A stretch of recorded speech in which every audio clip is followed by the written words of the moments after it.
C'est parti. J'ai entendu quelqu'un crier « Attention, attention au barbelé !» et j'ai vu mes compagnons terrifiés qui se dispersaient ventre à terre dans tous les sens. Je me suis mise à courir, mais là quelque chose m'a balayée. J'ai eu le souffle coupé, je suis tombée à la renverse et le barbelé m'a attrapée. Je ne me suis d'abord pas rendu compte que j'étais blessée. J'étais couchée dans les barbelés, j'avais du mal à respirer. Si je remue, je vais tellement m'empêtrer que j'en sortirai jamais. Alors une fusée blanche est montée dans le ciel, et dans la lumière qui a suivi, j'ai vu que j'avais le ventre complètement déchiré et que mes viscères se répandaient comme un bouquet de roses bleues ratées. Cette vision m'a terrifiée et j'ai commencé à me débattre. Mais plus je me tordais, plus les poings s'enfonçaient. J'ai fini par ne plus pouvoir bouger les jambes, et alors, j'ai su que j'allais mourir. Je suis donc restée tranquille, étirée de tout mon long, à geindre et à cracher le sang. Couchée les yeux fermés, je me remémorais tout ça. Et puis j'ai entendu le maire de ma ville prononcer son discours annuel au cimetière militaire, chez nous. Les bribes me revenaient à l'esprit. Ces hommes ont connu la gloire de mourir au champ d'honneur. Ils ont connu le bonheur de donner leur vie pour une noble cause. Quelle exaltation n'ont-ils pas dû éprouver quand, ayant reçu le baiser de la mort, elle leur a fermé les yeux pour l'éternité de l'immortalité. Tout à coup, je me suis vue, moi aussi, petit garçon dans la foule, la gorge serrée pour retenir mes larmes. Transporté par ces propos et croyant chaque mot prononcé, et c'est à ce moment-là que j'ai compris clairement pourquoi j'étais à présent en train de mourir dans les barbelés. Le premier choc était passé et mes blessures ont commencé à me faire souffrir. J'ai vu d'autres hommes mourir dans les barbelés et j'avais juré que si ça m'arrivait, je me tairais. Mais au bout d'un moment, la douleur est devenue intolérable et un cri tremblé et strident est sorti de moi. J'ai hurlé comme ça longtemps, je ne pouvais pas m'en empêcher. À l'approche de l'aube, une sentinelle allemande est sortie de son poste pour ramper jusqu'à moi. Chut, chut s'il te plaît. Il était assis sur les talons et il m'observait avec compassion. Alors j'ai commencé à lui parler. C'est un mensonge que les gens se racontent entre eux, et personne n'y croit vraiment. Et j'en fais partie, que je le veuille ou non. Je fais partie maintenant encore plus qu'avant. Dans quelques années, quand la guerre sera finie, on ramènera mon corps au cimetière militaire de ma ville, exactement comme on a ramené le corps du soldat tué avant ma naissance. Il y aura une fanfare et des discours, un bon obélisque à marbre avec mon nom gravé au pied. Le maire sera là aussi. Il montrera mon nom de son gros index tremblotant, en proférant des propos absurdes sur les morts glorieuses des champs d'honneur. Il y aura d'autres petits garçons dans la foule qui l'écouteront et qui le croiront, exactement comme je l'ai écouté et cru. Chut, chut, chut. J'ai recommencé à me tordre dans les barbelés et à hurler. Je ne veux pas supporter cette idée, je ne peux pas. Je ne veux plus jamais entendre de musique militaire ou de mots grandiloquents. Je veux être enterré là où personne ne me trouvera jamais. Je veux disparaître complètement. Alors, tout à coup, je me suis tue, car je venais d'entrevoir une issue. J'ai enlevé mes plaques d'identification et je les ai jetées dans les barbelés, le plus loin possible. J'ai déchiré en petits morceaux les lettres et les photographies que je gardais avec moi et je les ai dispersées. J'ai jeté mon casque pour que personne ne puisse m'identifier à partir du numéro de série imprimé sur le bandeau à l'intérieur.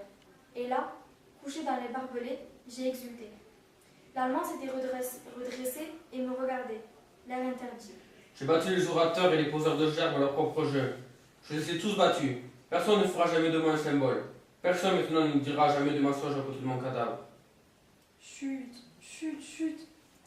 Alors la douleur est devenue tellement intenable que j'ai commencé à m'étouffer et à mordre dans les barbelés.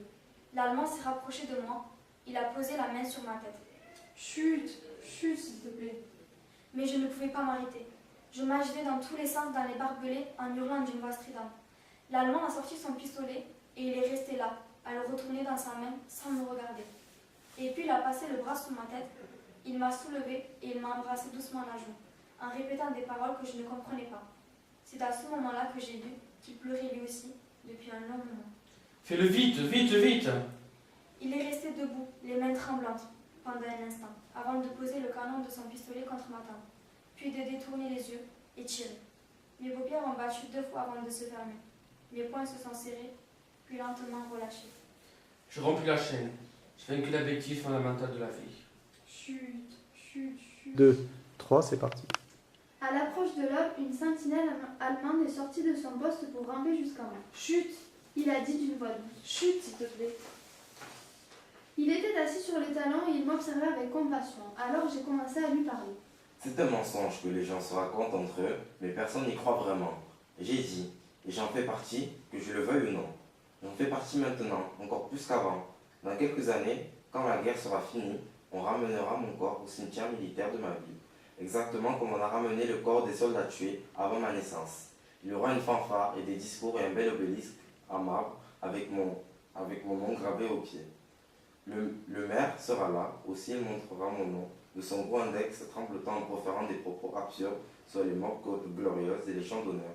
Il y aura d'autres petits garçons dans la foule qui l'écouteront et qui le croiront exactement comme je l'ai écouté et cru. Chut, a dit l'Allemand doucement. Chut, chut.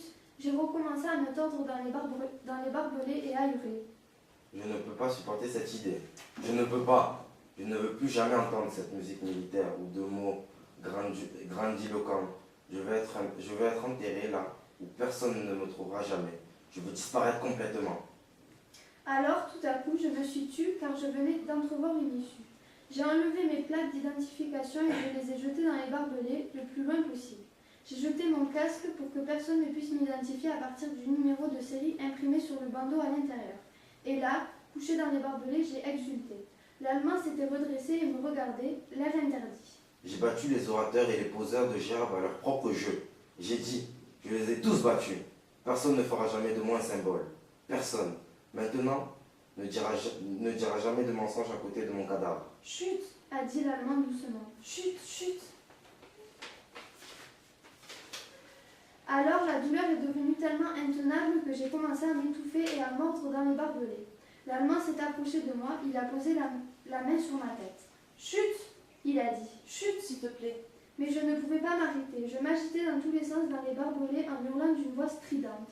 L'Allemand a sorti son pistolet et il est resté là à le retourner dans sa main sans me regarder. Et puis il a passé le bras sous ma tête, il m'a soulevé et il m'a embrassé doucement la joue, en répétant des paroles que je ne comprenais pas.